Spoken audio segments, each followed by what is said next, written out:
Yeah. As has been said, I am running for the position of political leader of this great party.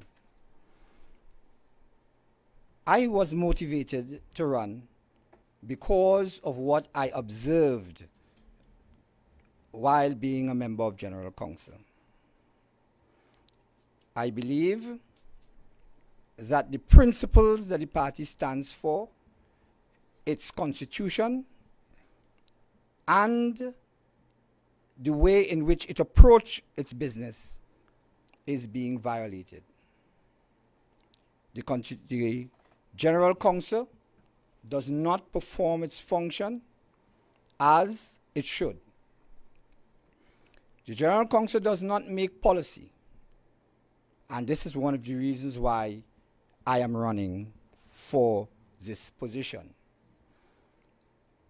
As it stands, when the party has decisions to make, it is made at the level of the leadership of the party. It then goes to government, and it does not come to the General Council for ratification. That is a serious business, because the generality of the party is not participating in government. There is a notion that government is separate from the party, and that is a fiction. There is nowhere in the standing orders of the parliament, or in government, or in the constitution, where there is any separation between the party and the government. Every indication is that you must be a member of the party to be a member of parliament and to be a member of government. And any idea that the government can function without the direction of the party is fully and totally wrong. My idea here today is to ensure that the relationship between the party and the government is cemented, is clear. The General Council is the second highest decision-making body of the party, and therefore is the only organ outside of the National Convention in which a decision on policy can be made. Any decision by the executive without the fiat of the General Council is bogus. And that is how the government has been running, and it must stop.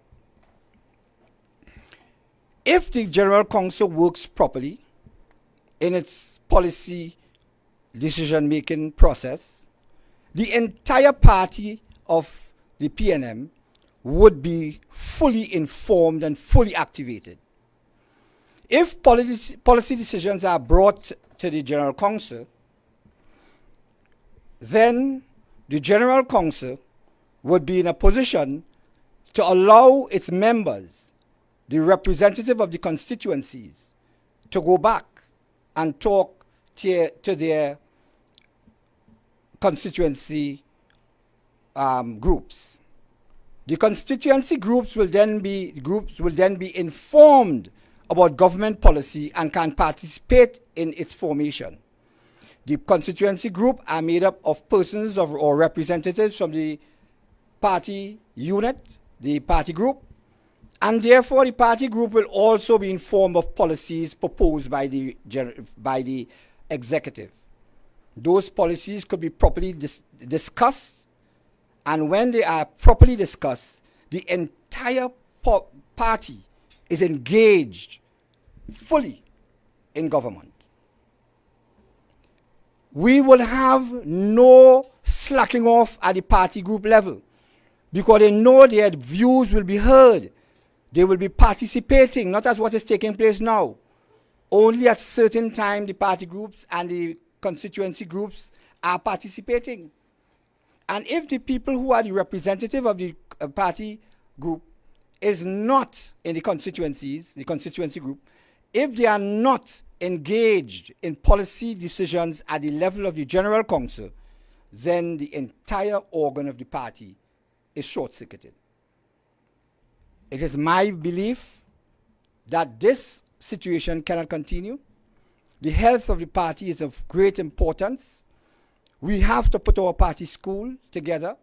We have to make sure that every bill, every policy decision that is going to be made at government level must be filtered through the party for its views. Take, for instance, the budget. A budget is a very important policy document, and it must be available for the party to discuss it at all levels. I want to turn my attention to what I will consider to be national development. We have real problems in this country because there are murders, there are deaths, all sorts of things are happening at the government level, at the level of the nation. A lot of persons are being killed, and the whole issue of crime is overwhelming us. Even at the level of the government itself, there are questions about the way in which we are conducting our affairs. There are many instances when policy decisions are made about government when the party does not have any say in it. And therefore, I want to put forward a perspective on how the national development program should be run. First, you must have a philosophy of development. There must be clear understanding as to what we hope to achieve as a nation. We do not have that at this point in time. We believe we have the 2030 vision, which came 4 years before the 2020 vision was completed. And right now, the government, you don't know where in the 2030 vision we are. Clearly, we are not working along the lines of proper policy. What is the national vision? What is the driver, the philosophy behind it? And therefore, I want to propose one. First of all, we must know what is the driver of individuals and groups in the society. We know the individual believes and holds and is psychologically directed by his basic needs. He needs to survive and he needs to prosper. Survival is not all. If the conditions for survival are difficult, people will want to die. They will commit suicide. They will lose their impetus to live. So there is prosperity. And I will define prosperity and survival.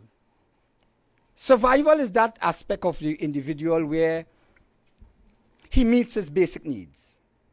He has food, clothing, shelter, and the basic wherewithal to get along.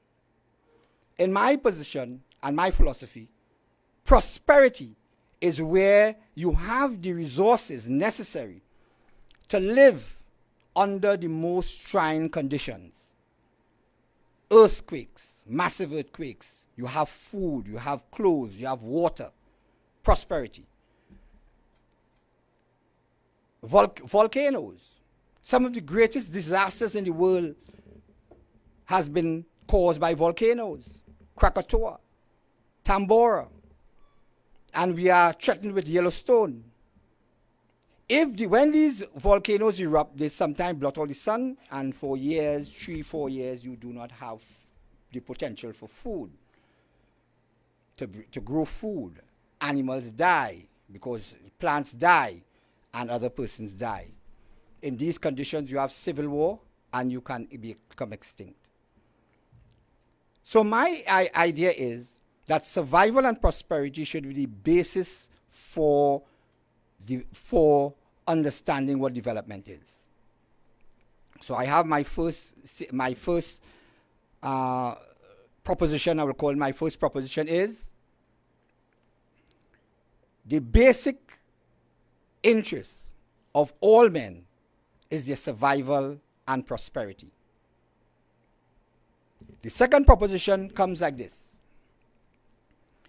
The raison d'etre, survival and prosperity, is the raison d'etre of community, the individual survival and prosperity. So you cannot have a community in which people do not have their survival needs met and believe that we have a community. That is not going to work.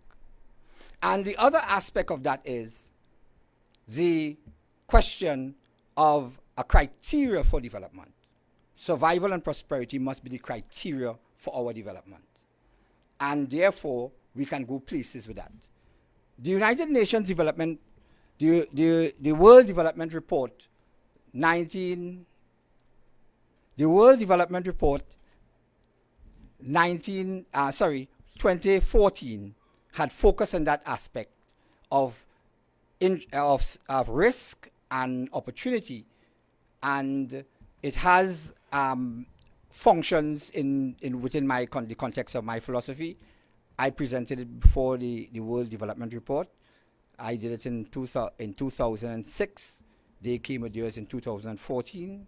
Research was started in 2008. I made my presentation in various fora, including before the United Nations Development Fund and other places. I know my time is up.